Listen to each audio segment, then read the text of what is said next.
At about 10 a.m., the Right Reverend James William Ssebagala, the Bishop of Mukono Diocese, arrived for the installation of St. James Church of Uganda, Gwafu.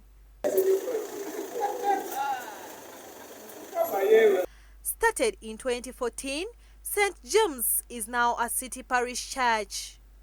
I am happy to be the one who came and did the groundbreaking in 2014, and I'm happy that as I retire next year, I have left this parish inaugurated. St. James City Parish Church, we are so grateful, especially the way how Bishop announced in the Diocesan Council that he has elevated this church to a parish level. We thank God so much, and we are so grateful for what he has done. It has got so many unique things that you cannot find in other churches.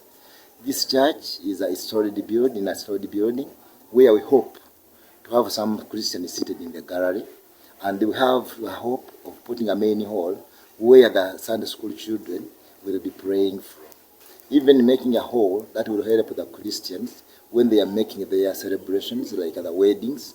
The church has been constructed with a unique baptism site where believers will be dipped in the water.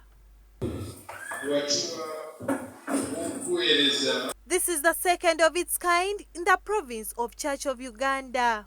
Because of its uniqueness, we are so grateful that they have constructed it in a very, very magnificent way. Our church has a baptismal font. That we use in sprinkling, and this one of dipping. This one of dipping, we thought that maybe in our generation things are changing all the time. We need such, and as we are in the competitive world, you find that maybe our brothers, the Pentecostal, they also dip people, but why don't we dip? So we've done this because the church has been losing some Christians. Say some still believe in that ordinary way of baptizing, that if they don't put me deep into water, that's not pure baptizing.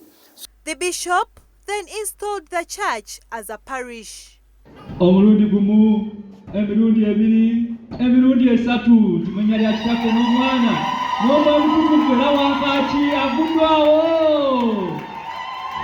Thereafter, Reverend Jennifer Nambi was then consecrated as the new vicar of the new parish church.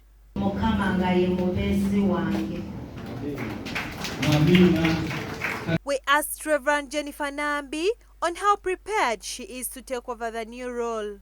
I expect to do a lot in this ministry. Her husband, Reverend Fred Kalensubula, congratulated and encouraged her to be a hard worker that she is in order to succeed in God's ministry. I want to encourage you, don't despise yourself. God always uses someone from ordinary things, but he can also empower you and do something greater than even. Amen. In his farewell message to Christians of St. James, Bishop Ssebagala thanked them for their cooperation with his leadership for the years he has been at the helm of the diocese, but also called on religious leaders to plan ahead of retirement to avoid living in misery. You know that when you clock 65, then you will be retiring. Why can't you prepare a little bit early? As the man of God returns from service on the 28th of February 2023, the diocese has seen tremendous changes over the years. When I came in, we had 6 archdeaconaries. Today we have 12 archdeaconaries. We had 43 parishes. Today we have 73 parishes. And we have been having a program of church planting and restructuring. And I'm happy and very grateful to the people of Mukono Diocese because over 200 churches have been planted. Joy Nabulo, Church of Uganda, Family TV, News at 8.